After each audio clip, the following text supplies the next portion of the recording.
So before we start today's lesson, I want to do a quick review of some key ideas related to what we're going to be learning today that you would have seen in grade 9. I just wanted to refresh your memory about them before we move forward.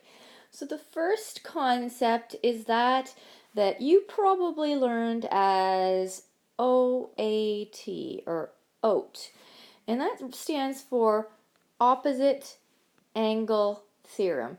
And so, well, what does that mean? Well, it means that if I have two lines that are intersecting, like so, then the opposite angles are equal or congruent.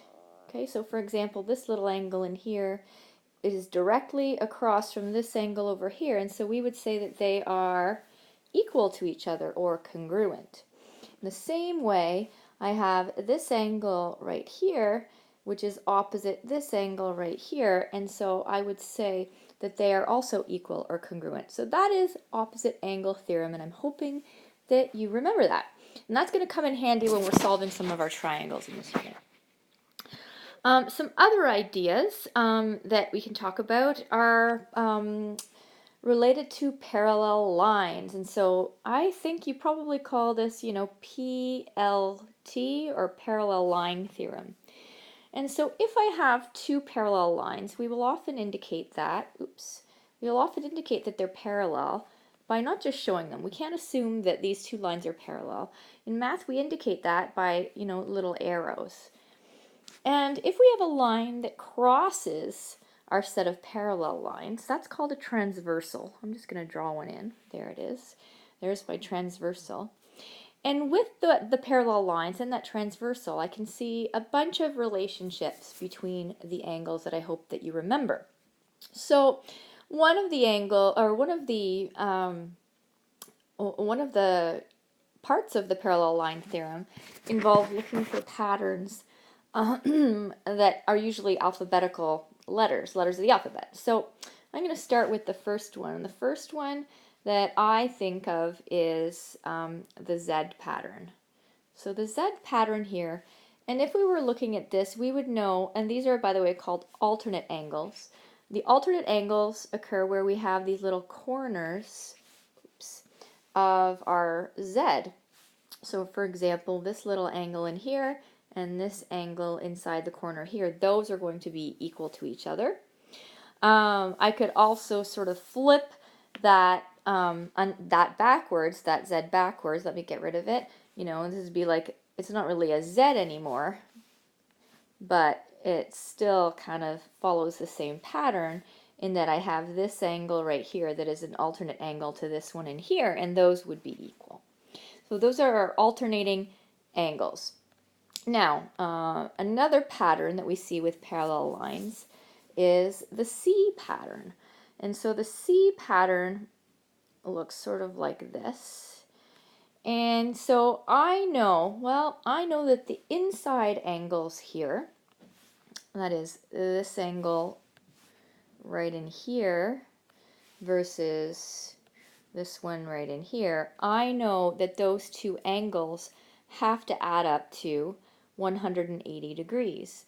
And there are different ways that I can think about that.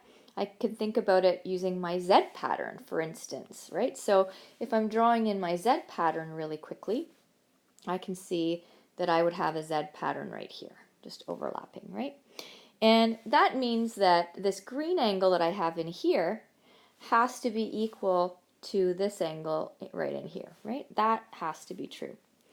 So then, well, what do I know about the green angle that I have with my red angle here? So let me tell you what I mean. So this angle right here and this angle right here, well, they make up a straight line, don't they? And so what is the angle that makes up a straight line? Well, we know that that's 180 degrees.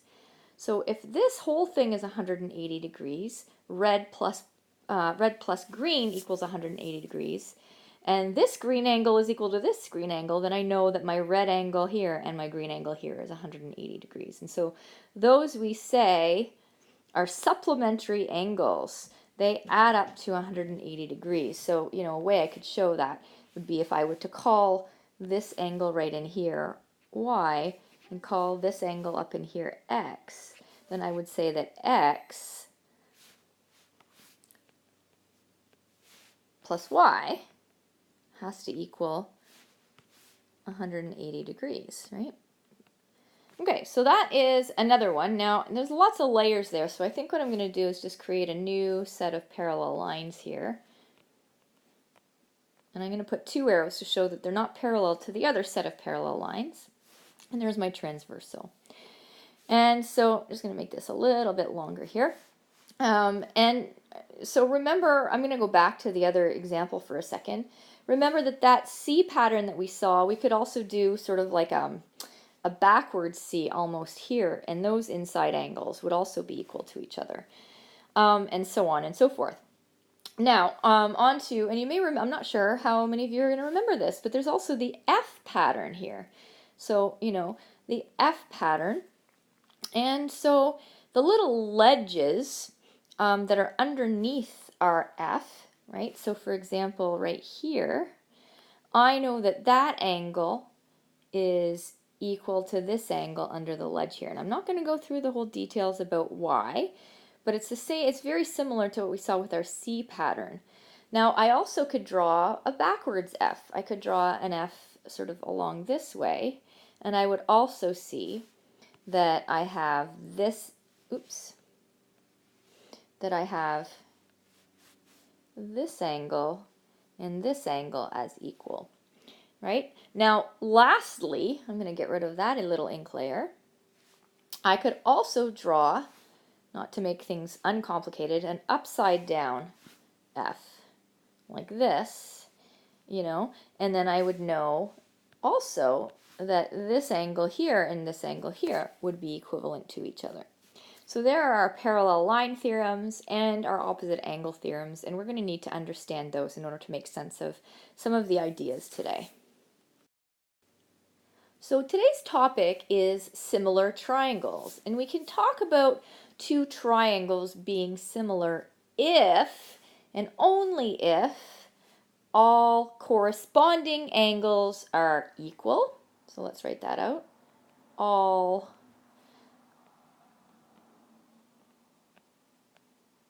corresponding, I'm going to write the angle symbol. Angles are equal. I forgot my stylus at school, so this is a little rough. Equal. Okay, so what does that mean? Well, let's look. So if I were to label this the orange triangle, and I were to say that these triangles were similar, okay, then I would know that this angle here, up here, is equal to this angle right here. And so I'm actually going to label this as a triangle DEF. And the reason we label triangles is just to make them easier to kind of communicate in terms of sides and whatnot. So angle A and angle D would have to be equal in value, as would angle B and angle E, and as would angle C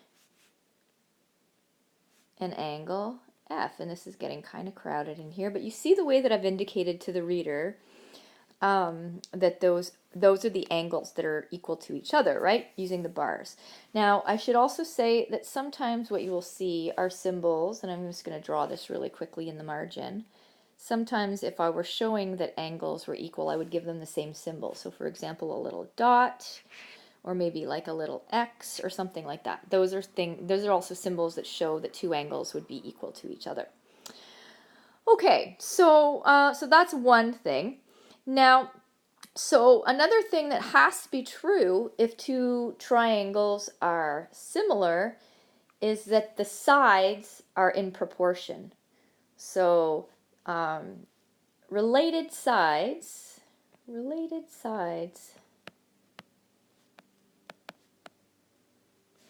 are in proportion to each other, or proportional.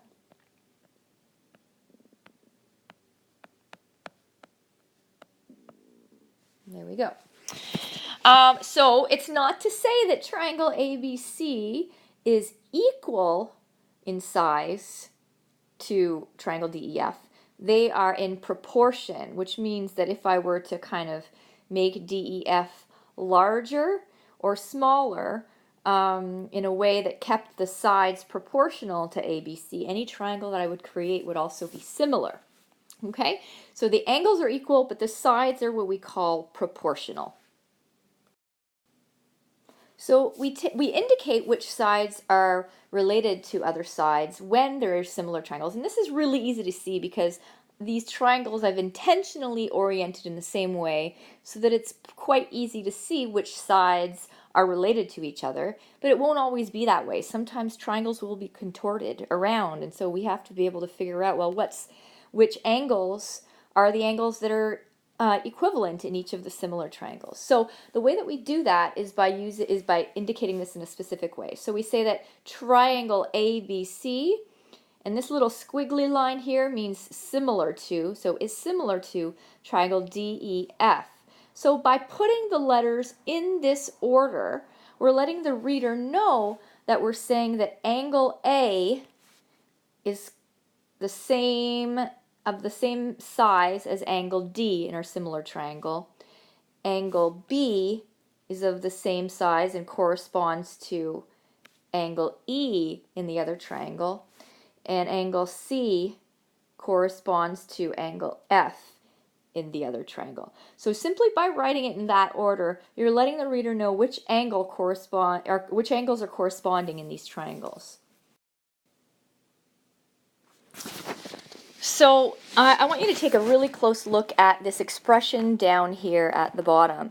So this is a typical way that we would show how the sides of similar triangles are related. Okay, so you'll notice here that I have side AB. So side AB is similar to side DE in the second triangle. So AB right up here is similar to DE. So for instance, and so the ratio of this side to this side has to be the same as the ratio of this side to this side, and then this side and this side. And so that's all we're doing when we're writing out this proportionality statement here. So side AB corresponds to side DE. And that should give us a ratio that is the same if we were to compare the length of side BC with that of EF, and then AC, and then DF. So let me give you an example to help make this a little bit more clear. So let's say, for instance, that I knew that side AB was of 10 units in length, and side E was 5 units in length. Well, and let's say also I knew that side BC was 8 units in length, and that side EF would be 4 units in length. Well, I know that just simply by virtue of looking at these numbers, that these two triangles have to be corresponding because the ratio of their sides are equal. Let's explain what I mean. So side AB, right, has a value of 10, and side DE has a value of 5. Well, that gives me a ratio, and then let's compare that to the ratio of the other sides, BC and EF. And so if I do that, then I see that the ratio is 8 to 4, and I know that 10 divided by 5 is 2, and 8 divided by 4 is 2. So that's what's telling me that the ratio of the sides are equal, and therefore the triangles are similar. And so I think now we're at the point where we can start to tackle some of the problems here, but there's one more concept that I want to make sure that you understand, because in this question I think that it's pretty easy to see which sides are the corresponding ones, because of course we've created this situation for you by lining these triangles up really nicely for you, but that won't always be the case. And so it's important for you to be able to line up the sides that are corresponding in order to create this ratio and find some unknown sides. So let me tell you how I do that. So let's say I have a statement exactly like this, where I know that triangle ABC is corresponding or similar to triangle DEF.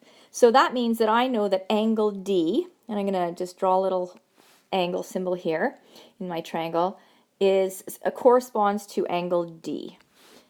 Now, by virtue of the fact that those angles have to be equal, it means that the sides opposite those angles are the ones that correspond to each other. So in other words, if the angles that are equal to each other have sides opposite them that are corresponding. And so that's a good way for me to locate which sides corresponds to which when the triangles are all sort of contorted and whatnot. I go back to my statement about similarity, and that gives me my indication. Okay, so we're going to try to use that in order to help kind of create our little ratio statements here, and that will be helpful, particularly when the triangles are all sort of in weird, like if they're not lined up really nicely. Now, another strategy that I like to use with students is to say, well, I have 3 sides in the triangle, and sometimes it gets pretty messy which sides are actually corresponding to which. So I find that a highlighter can be super important, so I would highlight the sides that correspond to each other, each in a different color. So for example, if I know that side AB corresponds to side DE, I might highlight it in the same color, so then I can kind of easily eyeball which sides I need to compare, right? And over here we haven't talked about AC and DF, but those would also be highlighted in a third color. You may find that helpful. You may not need to do that, but it's a strategy that if you feel you need to try, then it's there at your disposal. So I thought for a nice warm-up that what we do is we do a nice easy example to help get us started. And then we'll move into some examples that are a little bit trickier or less obvious.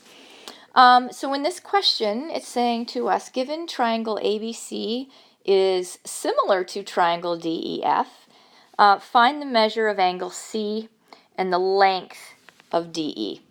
Okay, so in this case, I need to remember that by virtue of the fact that they are indicating the angles in this way, I know that angle A is equal to angle D, angle B is equal to angle F, and angle C is equal, sorry about that, angle B is equal to angle E.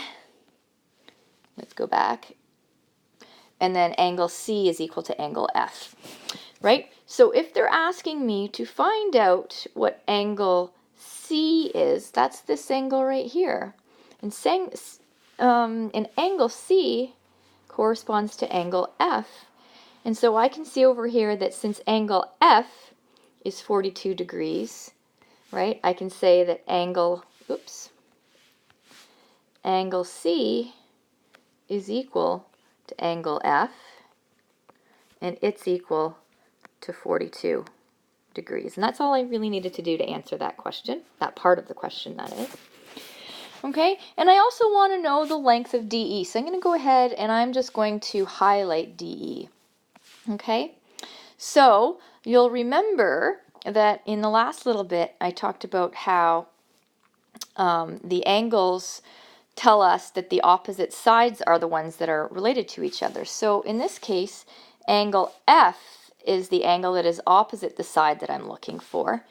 So that means, since also I know that angle F corresponds to angle C, I know that the side opposite C is the side that's going to correspond to DE. So I'm going to go ahead over here, and there, that tells me that this side over here, AB, is the side that corresponds. And you may be saying, well, but it's obvious because, and that's true. In this question, it is obvious because these triangles are nicely organized for you. But it may not be always as obvious, and so that will be a tool you can use to locate similar or corresponding sides. All right, so now, in order to solve for one unknown in an equation, I must know 3 of the 4 pieces of the puzzle in this case. So I tend to focus on, well, which sides do I actually know? I know that side BC is going to correspond to side EF, and I have that information. So I can choose to write out a statement if it helps clear things up for me. So I know BC corresponds to EF. And I also know that on the same triangle, on the same side of the fraction, I'm going to put the related information to a second side. And so side AB relates to side DE. And so you'll notice again that, side BC and side AB are on the same side of this fraction here, right? And EF and DE are on the same side of the fraction because they belong to each the same triangle. And so now I have, essentially a formula to help me solve for my unknown side, and I'm going to go ahead and do that. So I know that side BC has a value of 20.1 centimeters. So 20.1 centimeters. And I know that side EF has a length of 14.1 centimeters. So that creates a nice proportion for me. It's relating those two sides so that I can know the length of my unknown side DE. So let me fill that in. So 14.1. And so there's a ratio that I'm going to use to solve for my other side. So the side I don't know is side AB. So you can write that as an X if you want to, or you can leave it as side AB. That's totally up to you. You may just want to use an X because it makes it like an equation.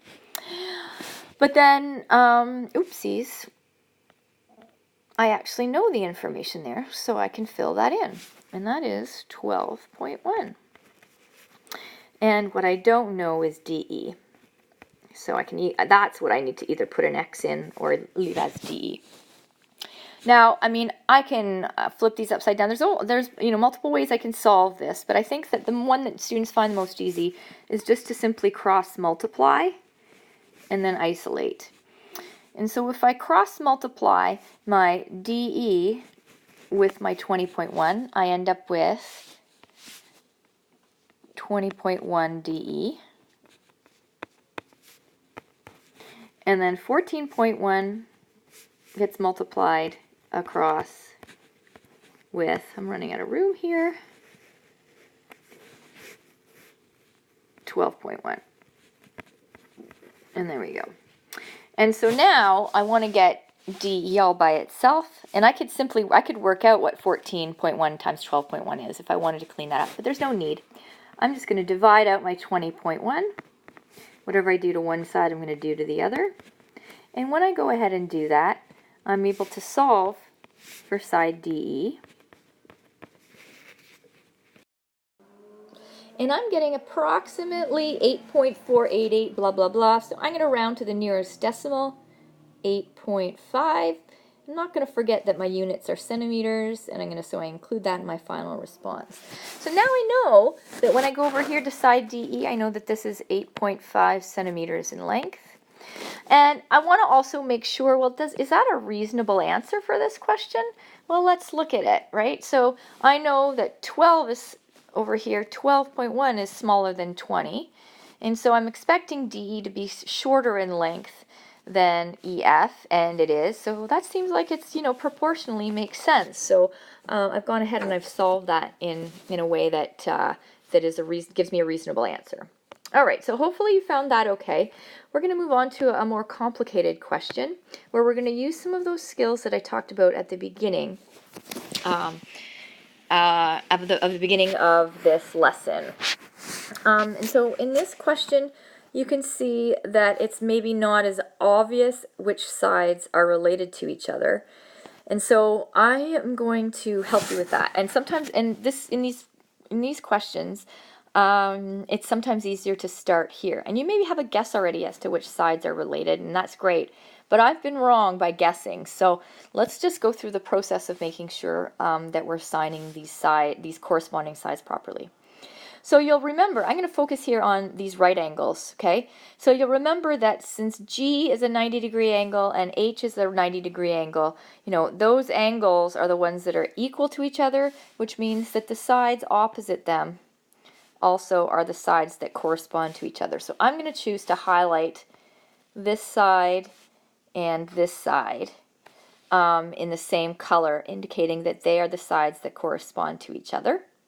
I'm also going to remember that I have my opposite angles here. I have an opposite angle of 43, so that's also telling me that this angle right here is also 43.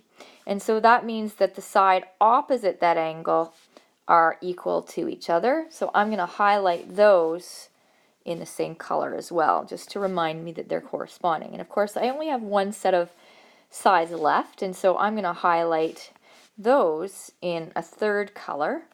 So that easily allows me to eyeball which sides are corresponding. And I've probably done more work than I needed to solve this, but it's a good exercise nonetheless to see how we're going to assign which sides are corresponding to each other. So in this question, I want to know the length of FG. So I'm going to just write that out. So side FG. Right? So side FG is this guy right in here. And so I know FG corresponds to side HI. And I have the information for HI. Now, I could set this up as a ratio relating, GJ here and HJ. But what's the problem there? What would be the problem in utilizing these two corresponding sides to find out my unknown side FG? Well, I don't know what the length of GJ is, and I don't know what the length of HJ is. And so that's not very useful to me. So I'm going to look for a set of sides, corresponding sides, where I know the value of each of their lengths. And so that's the case here with FJ and then IJ. And so I'm going to go ahead and label those as being equivalent. So remember that I need to place the sides that are on the same triangle on the same side of my fraction. So since I have FG up here, that means that the side on it that I'm going to be using is FJ or JF, and so I'm going to put that on the same side of the fraction. And then on the bottom here, I'm going to put the corresponding side on the other triangle, which is, JI or IJ, however you want to say that. And so now I go about filling in my information. So FG was what I was looking for. HI had a value of 4.3 here. We'll worry about the units later. FJ had units, 18.9 units. And then IJ was IJ was 6.3 units. I'm running out of a little bit of room here. So in this case, I could cross multiply, but really the only thing I need to get rid of is this 4.3 that's on the bottom here. And so I can move that. I can isolate FG by simply multiplying by 4.3 on the opposite side of this equation and then solving. So FG is going to be 18.9 divided by 6.3 times 4.3. And that gives me 12.9 units. And I'm going to write units because I don't actually know what the units are, but I need to write in that it is a measurement. It will have units. And so that's all there is to that. So let's try another couple of examples. Since we've done a couple together, I'd like for you to try the next example and see how you make out, and then watch the video to check your answer. Okay, so in this example, I'm just going to move this over a wee bit so I have a little bit more room. In this example, it says that DE is parallel to AC. And so I'm just going to go ahead and write in some little parallel symbols here just to remind me of that, because that may come in useful in some way. And I want to know the length of AC, the length of AC. So where is AC? Let's highlight that. AC. There's AC right there. All right, and so I want you to give this question a try, and then when you're ready, or if you're stuck, resume the video and watch a bit till you're unstuck, and then proceed through. All right, so the key to this question is seeing there's actually, one triangle inside of a bigger triangle here. So, well, what do I mean? I mean that, this triangle I'm going to call BDE is inside of this bigger triangle, BAC. And I'm actually going to, just to make it simpler for myself, I'm going to kind of draw them separately. So here is, B, that's really lousy. Let me give that another go. So let's call that, this is triangle BDE.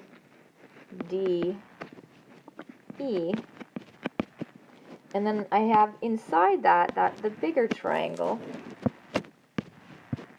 right, which I'm going to call B. They have the same, that sharing corner, BAC, right? And you'll remember that it was side AC that I'm actually looking to figure out, right? Okay, and so, somebody said, well, it's pretty obvious which sides are related here, and, you're right, but we have to be able to sort of prove that. Now, since I know that angle B is the same angle in both triangles, we know that angle, those angles have to be equal. And so using our rule about looking for the opposite side, right, so the opposite side here is DE, and in my bigger triangle, that's AC. So I already know that side DE is corresponding to side AC. So now, and I know what the length of DE is. I'm just going to write that in because that maybe, it may be helpful to see that. So that's 36 centimeters. And so in AC is what I don't know. But what else do I know? I know that side DB or BD is 48 centimeters in length. So let's see if there is, the corresponding side on my other triangle, which hopefully is, BA. And so BA has what length? Well, let's look at that. Well, BA should have a length that is my 48 centimeters plus my 12 centimeters, so 48, 58, 59, 60. So a total length of 60 centimeters. Right? But we have to be able to prove that they're corresponding.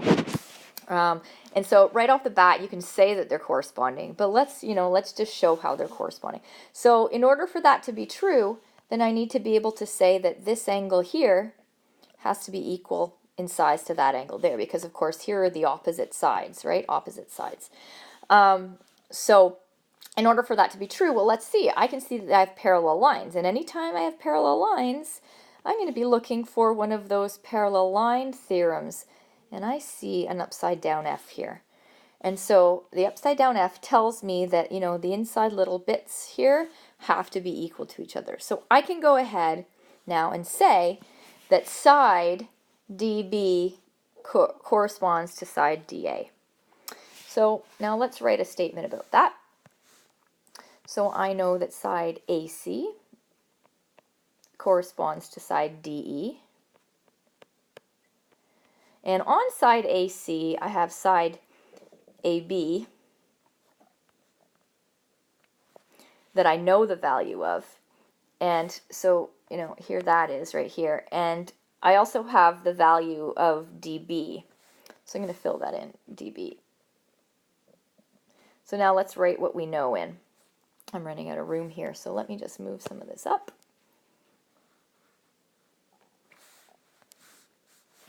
So AC is my unknown. DE has a value of 36. I'm going to leave my units out until the end here. AB has a value of 60 centimeters, and DB has a value of 48 centimeters. And so going ahead and bringing that 36 up to the other side and multiplying it, right? So I'm going to get rid of that. I end up with AC being equal to 60 divided by 48 times 36. And let's work that out.